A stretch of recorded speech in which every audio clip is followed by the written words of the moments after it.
Фин Фан Фум – инопланетный дракон, который появился в комиксах в стародавние времена, еще до Фантастической четверки.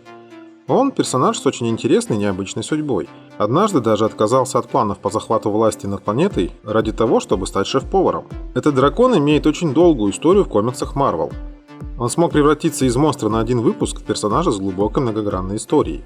Фин Фан Фум сталкивался со множеством героев, включая Железного Человека, Тора и агентов Ваканды.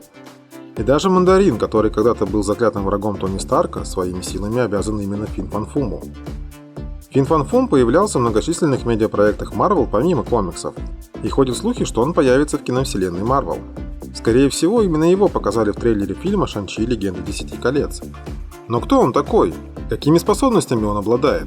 И почему он все еще актуален, тогда как другие монстры Marvel уже давно ушли в небытие? Давайте попробуем разобраться. С вами Зона комиксов, меня зовут Николай, и я хочу рассказать вам о Фин Фан Фуме. Погнали! Фин Фан Фум был создан Стэном Ли и Джеком Кирби, и впервые он появился в комиксе «Странные истории» номер 89 в октябре 1961 года. В то время Marvel почти не публиковали комиксы о супергероях.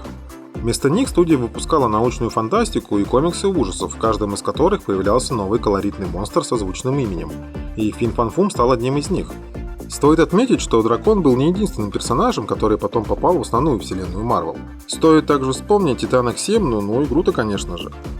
Фин Фан Фум – инопланетянин с планеты Какара Натара.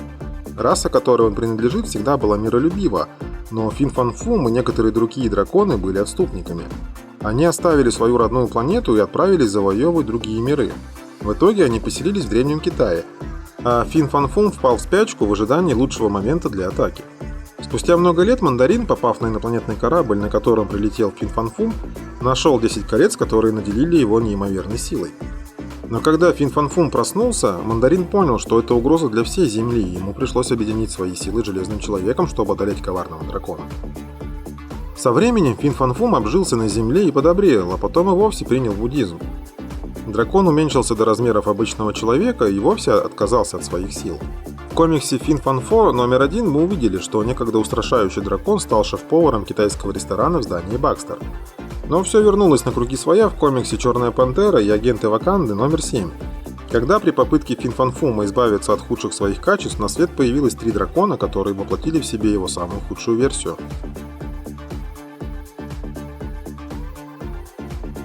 Хоть Фин Фан Фум и выглядит как типичный монстр, которых в Marvel создавали в 60-х годах, огромный, с гигантскими крыльями, способности этого дракона выделяют его из общего ряда.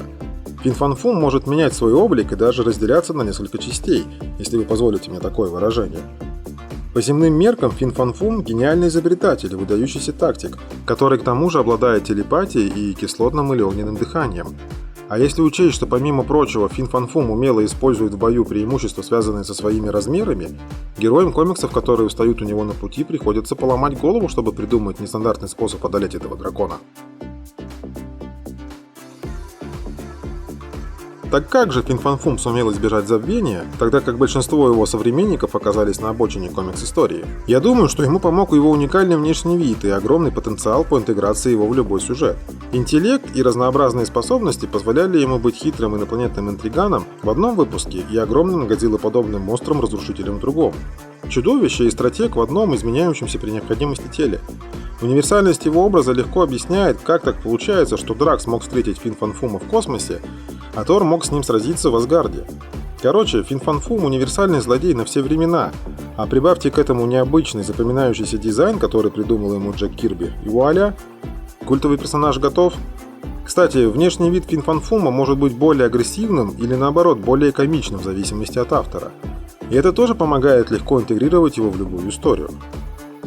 Такие персонажи, как Фин Фан Фум, тысячный раз доказывают, что Стэн Ли и Джек Кирби – гении комиксов, которые из ничего могли создавать поистине легендарных героев и злодеев.